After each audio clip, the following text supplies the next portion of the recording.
All right, welcome! Yeah. How's it going, man? How you doing? Doing good. You are one of our oldest youth coaches. Yeah. And I don't, well, one of our oldest running youth coaches. Longest I'm not running calling you old. And oldest. I don't care. Okay, cool. I'll take it, man. How many years have you been with us? Let's see. We got stationed here in 96. And then shortly after that, I want to say about a year after that. So 97, I want to say. Wow. How old were you in 97? 2. You were in I was 12. I was like 12. Yeah, about that. Yeah. 97, 98, I want to say. Yeah. How crazy. Yeah. That's so awesome. To give everyone some perspective, Sam was a youth coach back when I was in high school. Yep. Yeah. But before we get to the stories, we're going to play a little game. Oh, no. And this one doesn't involve eggs or giant oversized Oh, hands. thank God. Because we can't get that stuff on Amazon right now. Or the store, apparently. Thanks, Rona. Or the store. Well, you know, when you can only allow 10 people into each store now, Yep. It gets a little hairy. It looks like that game show where you get a shopping cart and you go through the place as fast as you can and you come out. Guy Fieri's at the end going, okay, you got 10 minutes to make this.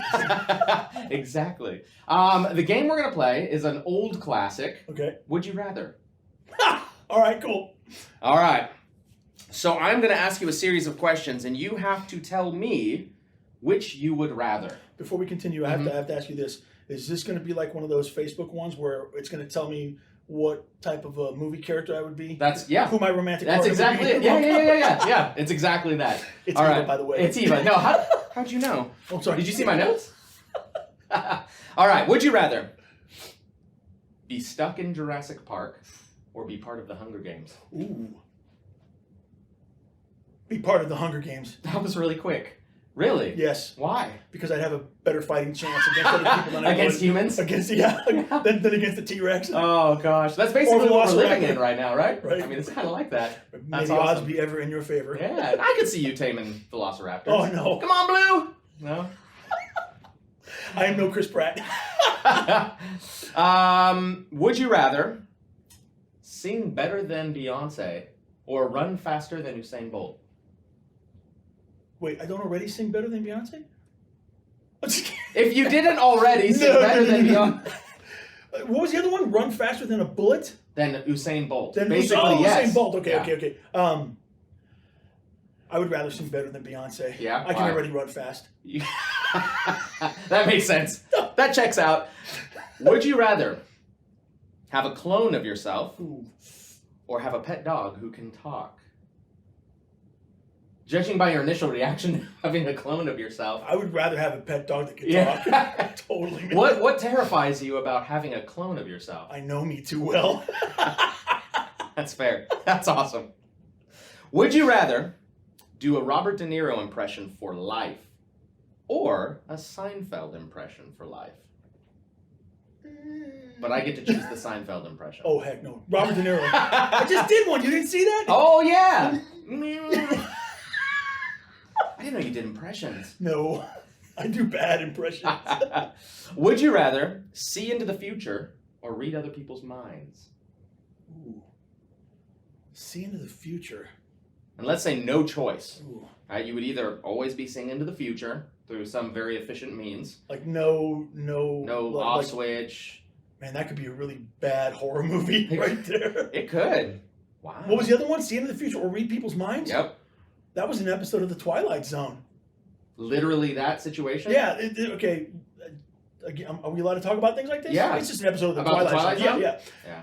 At the beginning of the show, this dude, played by one of the actors that was on Bewitched, flipped the coin into a box to pick up a newspaper, and it stood on edge. And the guy was like, "Oh, that's a 1 in a million thing." And he's like, "You're gonna have," I don't remember what he said, but something about really good luck or whatever. Yeah, It was very rare, very unusual. But for the rest of the day, he was able to read people's thoughts, and it was really interesting the way that went, the way that played out, because at one point he thought that he worked at a bank. Mm-hmm. At one point he thought that one of his employees was going to rob the bank at the end of the day, and go off to wherever he was going to go. But by the end of the episode, the coin dropped and he couldn't read minds anymore. That would be interesting. That would be very interesting. That would be interesting. Whose mind would you be most excited to read? I don't know if I'd be interested in exciting Anyone's anybody's minds? mind. Seriously, I mean, Yeah. because he became kind of paranoid about it. Because he was like, oh man, this guy's gonna do this, and oh my gosh, and she do that, and he's cheating on his wife, you know. Yeah, that'd be stressful. Yeah, right. You're like, I think I would rather. I think given just using that as an example, I think that I would rather be able to see in the future. Okay. Yeah. I agree. But I don't. But see, even then, you're dealing with, oh man, that's going to happen to That's true. But then you could maybe warn people. Although, what if you can't change the future? Exactly. Would you be able to alter the future? And then what kind of a butterfly effect would that have? Indeed. This could go deep. I don't like this question. Yeah, this is dangerous. I think these are the wrong two people for this question. Right. We're just gonna keep. Okay, so What all if? right. So, just with all that knowledge, I would say, I would rather see into the future. I would rather be able to see into the future Okay. and live my life never sleeping again. Okay. Well, in that case, what's my next question? Would you rather? Be covered in fur or covered in scales? Yep. Look, you just read the future. It wasn't so bad, was it? It's crazy. Well, you're already covered in fur. I know, just a little Yeah. bit, just a little bit. Yeah. Like we're talking like bear fur? That's, Like a yeah, honey badger? like a thick honey badger fur. Able to repel water, Ooh. Or scales. intimidate naked mole rats. Would scales include being cold-blooded? No, Uh, no, you just have scales. mm, Yeah, that's lame. probably fur. Okay. Just not in Yuma. Yeah, no I'd kidding. have to move. Oh gosh, no kidding. And move to Alaska or Manitoba. There you go. Yeah, I hear Canada's on lockdown. Yeah, I know. Hard lockdown. Yeah, they really are. Yeah. Everybody is right now. I mean, wait, are we 6 feet apart? Oh wow. Oh yeah, that's good. All right. Would you rather know the history of every object you touched, Ooh. or be able to talk to animals freely? Okay, so that's weird because I already do like looking at the history of things. I'm not kidding. I thought you were gonna say I already talk Yeah, to animals. Like I believe you, but Dr. Dolittle is about my life. it's and they talk back. it's a biopic about Sam Cervantes. No, I do have I wouldn't say like a crazy fascination, but I do like learning the history of things. Like especially like when we go to a museum or an art museum. We went to the La Brea Tar Pits one time, and it's not a very big. You can do that in an hour, but I'll go to like the first exhibit on the left and be there for like 20 minutes. And he was like, Sam, everybody's over looking at the bird bones. And I'm like, yeah, I'm like, I'll be right there. I'll be right there. Hold on, I'm trying to touch the tar pit. Trying to get the history. Just go on without me. I'll meet you guys for lunch. That's awesome. So I would say I would say that. I would say I would like to be able to know the history of everything that I touch. That would be cool. Let's get into that. Are you objectifying me? No. That's messed up. Never. Would you rather? Here's your last one. Okay. Make it a good one. Would you rather have all traffic lights you approach be green, or never have to stand in line again? And that includes Walmart right now. The Those line both out the involve door. being in lines, though. They do. Oh man. They do. Okay. I don't mind being in traffic because I'm usually listening to the radio or anyway, or NPR or I'll throw on. Lately, I've been listening to old Dance music. remixes? Yes. Yeah. I could see that. Okay, so I would say I would rather not ever stand in line again for anything. Just walk Amazing right up would and they'd that be be? like, "Whoa," like the Red Sea. Now, would everybody hate you for that? Be like, oh, there's that guy again, skipping line. Maybe that would coincide with being able to see the future. Oh yeah, that's true. You could dodge everybody when they try to swipe at you. That's awesome. Yeah, I would say not ever standing in line. You were just a when fountain of wisdom with when these you've got questions. a bunch of ice cream and you don't want it to melt. I mean, skip the line. Oh, no kidding. Oh my goodness. that was fun. Yeah. Now on to more serious things. How long have you been a Christian? This is gonna fall right in line with what Zeb was talking about this morning. Perfect. All my life, no. I would not say that I was born into the church, but I would say somewhere between 7 and 9. 6-ish. Mm. My grandmother was the first person in our family to become a Christian, and we're talking about a woman who wasn't, she wasn't a wild and crazy person as far as I ever knew. Mm-hmm. My mom's probably watching this going, yeah, right. I could tell you stories. Right, no, but I do remember my grandmother being the first one in our family to become a Christian, and then she started bringing the rest of us. And there was no order, like she brought my mom first, then my uncle, then my other aunt. Picked her favorites. Yeah. But I do remember being a kid in Sunday school, answering, giving the standard Jesus, answering to all the Bible questions, And Owen. What's that? No, I was just calling out Owen. Nice. Jesus is always the answer. That's right. To be honest. Oh man, but since I was little, and then from there on, my grandmother even says that there's a couple of instances when I was younger, when I was a kid, where I heard somebody calling me, and I was like, "What?" And my grandma was like, "Nobody called you." And I was like, "What do you think that is?" She's like, "That might have been Jesus calling you." Mm. And I was like, and that happened twice. Wow. And grandma said, he's going to call you again, and you need to answer when he does. And I haven't heard that yet, which is weird. That is pretty crazy. It's so weird. I could research that story and tell you. Yeah, your grandma's like, yeah. I gotta go back in Samuel. Yeah, Seriously, exactly. Yeah. That's cool. But that third calling hasn't happened yet, and the Christian in me, Christ in me, wants to say that I'm gonna answer that when he calls, and he says that. But the human in me is like, you know what I mean? Yeah, no kidding. I don't want to be fearful. Yeah. I don't want to be. I shouldn't be. Yeah. We should not be afraid to be called. Yeah. But we're human, and when God says, "I want you to go to Afghanistan and preach to the soldiers that are there as a non-combatant," has that been on your mind? No. Okay. No, but I just use that as an example because it's a pretty extreme thing. Yeah, no kidding. Or perhaps you've been being called this whole time. I don't know. I've known you a long time and watched you fulfill different roles in ministry and worship and things like that. Yeah. Maybe it's your entire lifestyle. Maybe it's maybe it's a continuous call. Yeah, I don't know. We're gonna come back to that. Okay. How did you end up as a youth coach? Chad Courtney. Man, we're just calling out the Courtneys today. Right? That's awesome. Because they're great. They are. I mean, you want to look at a family that's a really good example of following God's calling. Is the Courtney family, and he's been an inspiration to a lot of people. Mm-hmm. When we first started coming to this church, we got a love loaf from the Krugers.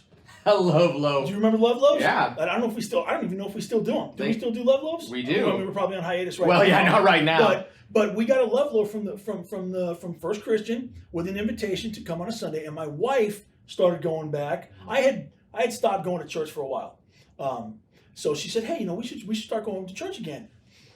Pardon me. So she went, and then she's like, "Hey, this is a really cool church." And this is back when we were on, was it 26th and Madison? Yeah, something like that. Yeah, that sounds right. But anyway, the Big Steeple Church. Yep. Blue. So we started going, and then we became members, and then, Darren was like, "Hey, do you play guitar?" I was like, "Yeah, I play guitar." So I got on the worship team there, and then Chad was getting ready to go to school out at Fullerton. Ah, yeah. And that's when their family was there, when they still had just the one Dwight. child. Yeah, just Dwight. Yeah. And only Dwight at that right? time. Maybe not even. Anyway, no, it's probably even before that. Maybe was Annabelle? Anyway, long story short, he said, "Hey, would you like to come and help lead worship with the youth across Cooter Hall with who was the youth pastor at the time? Lance, thank you, Lance Kaufman." Yeah. And I said, "Yeah, sure." So I went over there. You're like, "There's youth?" Yeah, and since I didn't really know Chad that much, he just kind of poof, he was gone. I know that's not how it was, but that's at the time. But that's what it felt like. At the time, that's what it felt like. It was like, okay, Where'd wait, you go? I'm doing what? Chad? I'm the youth lead worship what leader? Huh? And that's how I got into leading worship with the youth. And there was awesome. Lance and there was a ton of kids back then. You weren't even. I don't think you were even at middle school, high school, because back then it was just high school. Back then it was just high school. Yeah. Middle schoolers did their own thing, but it was in a different part of the church. Yeah, I might have been like 8th grade Yeah, or something like yeah. that. Man. Wow. So yeah, there. And then I've seen Wow. youth pastors come and go, and kids come and go through the program, and you know they'd come through, and you know they'd graduate, and then more kids would come through, and they'd graduate, and then I'd hear about kids that were going to college and you know getting married and having kids, and I'm like, wait a minute. Wait a second. How is that possible? Yeah, right. Oh man, what's one of your favorite memories from all of that time? From my time from first becoming a youth. A youth Worship coach leader, and worship leader. I all the way to there's a now. bunch, dude. I can't pick I know. one. There's a story that Jeff tells. It's not really my favorite, but it's funny. There's a story that Jeff tells, and he's told it downstairs at church about when he was a youth coach. When he and I were both youth coaches. Oh, he wasn't even the youth pastor at the That's time. right. He was a youth coach. He was still doing He probation. looked like a security guard. He was a security His guard. baton on his belt. I'm like, who's this guy? He was, man. He was intimidating. He still kind of is. Because I know he did law enforcement, you know? That's awesome. And anyway, so... And you being a criminal, naturally you're, yeah, obviously. We were at camp. We were at UCYC, and we're unloading bags out of the... And he tells the story so much better than I'm going to right now, but we're daisy chaining bags out of the trailer, and out comes this big old Marlboro bag, and it's red, and it's got black handles with Marlboro written on the side. It's got Marlboro this. For those of you that don't man. know, Marlboro is a brand of cigarettes. Yeah. Okay, it's been a brand of cigarettes forever. They had a cowboy as their anyway. So it's big old emblazoned Marlboro everything, and Jeff's like, he grabs his bag and he's like, he's looking at it, and you can see the wheels turning. And said, "This better not be one of the kids' bags." You can see it on his face, and he goes, "Whose bag is this?" That's and amazing. I'm like, "It's mine." It's and he's like, "All right, whatever," and we just keep going. That's awesome. Oh man, but yeah, so that's a pretty funny memory from being a youth coach. You know, just being that guy that was like, I'm legally old enough to smoke. What's the big deal? You know? And then it's more like, but then, you know, over the years, you know, you learn it's not just what you're legally old enough to do. It's being a good example of not just a Christian, because there's plenty of Christians that smoke. Mm-hmm. There's plenty of Christians that smoke, and there's I'm not condoning it. I'm not saying go ahead and start when you turn 21, but it's an example of it's just being a good example, you know, of a human being, you know. Yeah. It's cool. One of my, I'll tell you one of my favorite memories of being part of the worship team is this young kid who came into the youth group and he volunteered to help lead worship, and he had a bass book. We were playing the standard GCDC Christian, you know, like We Want to See Jesus Lifted High or something like that, whatever song it was. And this young man was standing there with a music stand with the music in front of him and the Mel Bay book for bass, open face at his feet. And he's playing like this. And he's sitting right next to me. I'm so proud. I am so proud. Dude, that's probably one of my memories that brings me the most joy is watching guys like you, guys like Jake,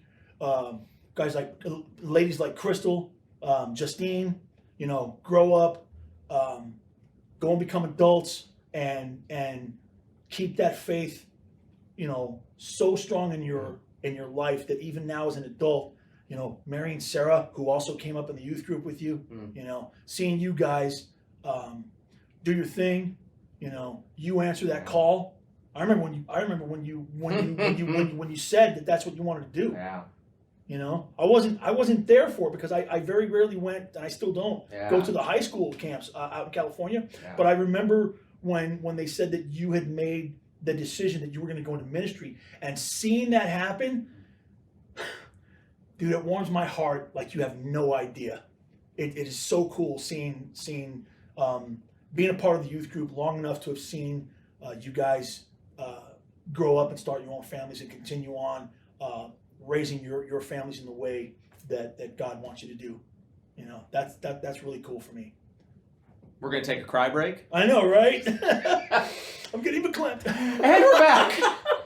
Oh, gosh. Yeah. Man, that feels like ages ago. It does. All of it. It really does. It's pretty nuts. I look forward to being in your shoes. I look forward to seeing them continue to grow up and just to see what happens, what God does in their lives. Yeah. And already I've seen amazing examples. Oh, heck yeah. And it only gets better as Yep. time moves forward. So Yeah. it's super cool. Yeah. That's awesome. Yeah, that book on bass. It was like a bass chord chart. It was It just really a was. fretboard, and I was like, because like you, I was asked, "Oh, do you play bass guitar?" And I was like, "No. What is a bass guitar? Like, I don't even know which It's like one a that regular is." guitar, but it's got 2 less strings. Yeah, exactly. I was like, okay, 4 strings. Well, that seems easier, I guess. So, we jumped All the in. bass players out there are like, no, it's not. No! I know.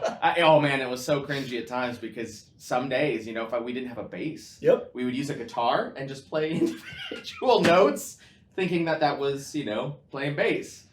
For those paying attention, it's not. But we adapted. Yes. We overcame, Yep. right? Oh, that's so funny. Very true. Long time ago. That's good stuff. One of my favorite memories is one evening at Upper Room. I was teaching a lesson, and it was a particularly impactful lesson from my perspective, very deeply spiritual. And Sam moved into my lesson in such a way that he ended up drinking a glass of Coca-Cola with poop in it. That was one of the funniest things. That was. And everybody watching is like, why would you set that up? And I didn't set it up that way. I know. To be honest. There was no planning to that at all. Yeah. We were talking about Coke and how delicious this Coke with ice in a Coke glass looked and how it tasted and I offered it to students and they were like, yeah, I want some. And I was like, but wait, what if I sprinkled a little poo in there, right? And they're like, well, why would you do that? I'm like, just a little bit of poo, right? Nobody wanted it at that point. We're talking about how a little bit of sin, a little bit of impurity can ruin the whole. And Sam was kind of paying attention in the back, but you didn't think it was real poop. Nope, not at all. And so when he came up and he's like, I'll drink it. Like I could see bits in his mustache as he's drinking there. I was like, what are you doing? And the kids' reaction was the best. They were like, no! No! It was like a slow motion. They're like, we know it's real, we can smell it. Literally, Sarah brought that fresh poop to me that evening. She was like, why am I bringing poop to the church? And I'm like, it's for a lesson, I swear. Oh my gosh. And then you proceeded to probably go to the kitchen and scrape your tongue a little bit. Oh, that was I went to the back. I hilarious. was like, nah. Somebody give me a breath mint. Oh, anybody have a Coke? No Coke. No more Coke. And that's when you swore off Coca-Cola, right? No, I switched from Coca-Cola to Coke Zero. Zero Coke That content? day, exactly. Yeah. Oh my gosh, that's awesome. Read the back. Ingredients. Poo, 0%. All right, I'm good. Perfect. We're good. So good. We could go on like this forever, I think. Good. But one question I have for you, you mentioned before that you started in youth ministry with us when Lance Kaufman was youth minister, right? So you've got Lance Kaufman, then Jeff Elsey became youth minister. Yep. He was the interim youth minister. He was the interim youth minister, and then the real youth yeah. minister. Started as a security guard, became youth minister. I'm just kidding. Jeff's like, no. Yeah, he is. And then I'm gonna tell him Zeb, to watch. and then Zeb Oland, Yep. who preached an awesome Yep. sermon this week. And then there was me. And then So you've survived through 4 youth ministers. 4 youth ministers. Yep. So here's the question: you've survived through 4 youth ministers. Tony's the best. That was my question. Which one was your favorite? No. Jesus. Good answer. No, but really, why? Why did you continue to serve through all of that time? You've been serving for a long time. Why did you continue to move forward in leading worship, leading students? I don't even know the extent of everything you've done over the years, but what made you want to, or what made you move forward through all of that? Because it's not easy going from one youth minister and ministry to another. Everything kind of changes in different ways as time moves on, and and student ministry isn't easy by any means. It does, but the way the transition happened between Lance, Jeff, Zeb, and you is all of you guys have been consistently part of First Christian Church. You started off as being in the youth, and then you went away to college to youth, and you came back. You had the jobs that you did before you became the youth pastor. I don't even know. Cleaning pools. Yeah, cleaning pools. You do. You still do IT work, restaurant. don't you? IT work. Yeah. Okay, doing that. Zeb did the same thing. He worked. He does IT before he became the youth minister. It was just. I think it was because there was a continuity. It wasn't just like. It wasn't like you guys were just outsiders that came in. You guys were already part of the church and the youth program in one way, shape, form, or another.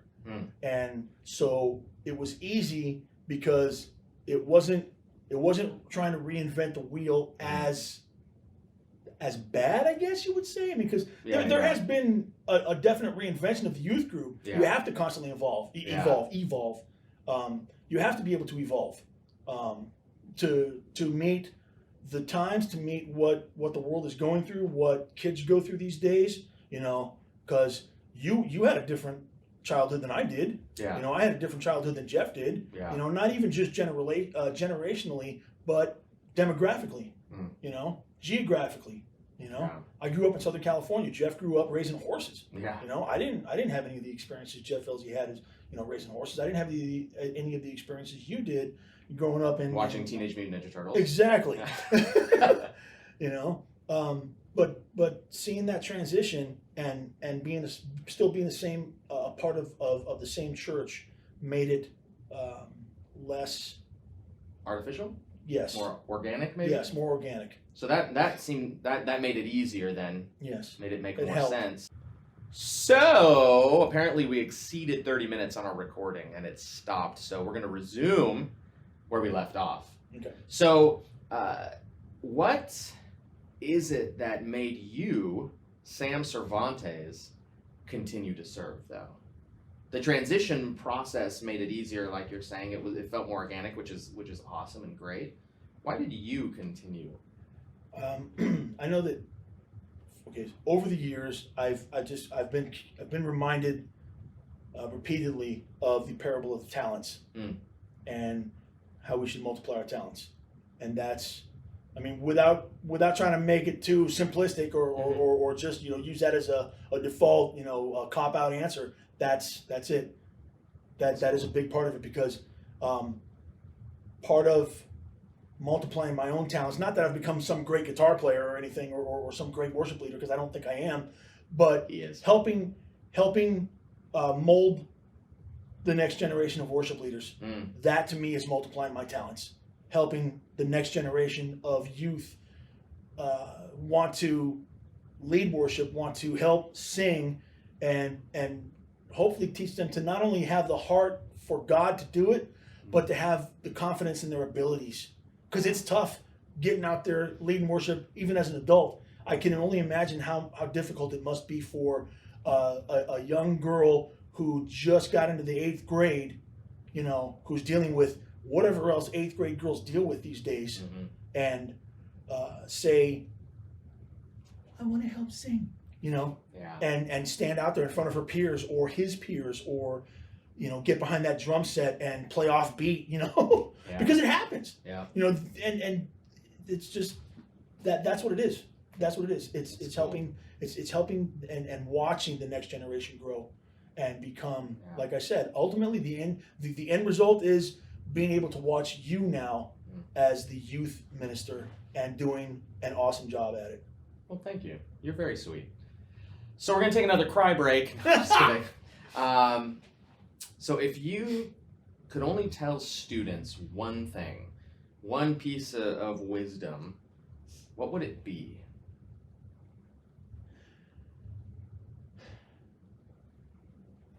If I were to give the students one piece of wisdom, trust God's timing.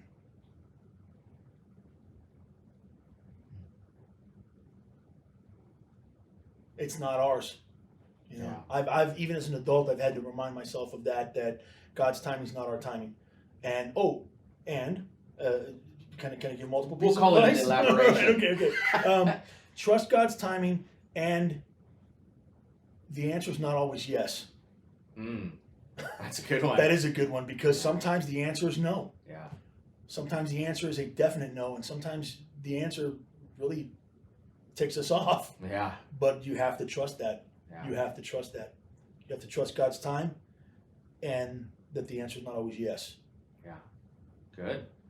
Dude, thank you so much. I had a lot of fun. I'm glad you did. We'll have you back again sometime, depending on how many thumbs downs we get on you. I'm just kidding. Everybody's thumbs down. Thumbs down, thumbs down, thumbs down. Thank you very much for being here. Sam Cervantes, everybody. Give him a round of applause from the safety of your homes in quarantine. All right, we will catch you guys. I know, it's super weird. We will catch you guys later. Have a good night. Okay, that's a good level. Barely yellow. You know how quiet I am? Yay! Yeah, Sam's really I'm really quiet. I don't know how to talk about it at all. for you. Like, what? Me? Yeah, I'm just gonna say one word. This really is going the to be... whole interview, one word, this and really- then you go. This really is going to be an example of what not to do. Is this what's covering your ouchie? Or is it- No. My ouchie was right there. Oh. No, is that your new tat? Yeah. I got that from my grandson. He's all tatted up right now. You can see it. It's great. He's got a tattoo right here. He's got a tattoo right here. He's got one right here. He's got one right here. That's awesome. He's got one on each arm. He's got one on his forehead. Anything you need to know before we begin? Who are you? Who are you? Anyway, I'm not plugging the movie here, so. I feel like you are. I know. I'm just kidding. I don't want to watch it. It's like it's a young adult movie, and 48. It's not gonna happen. Okay, I'm gonna watch it.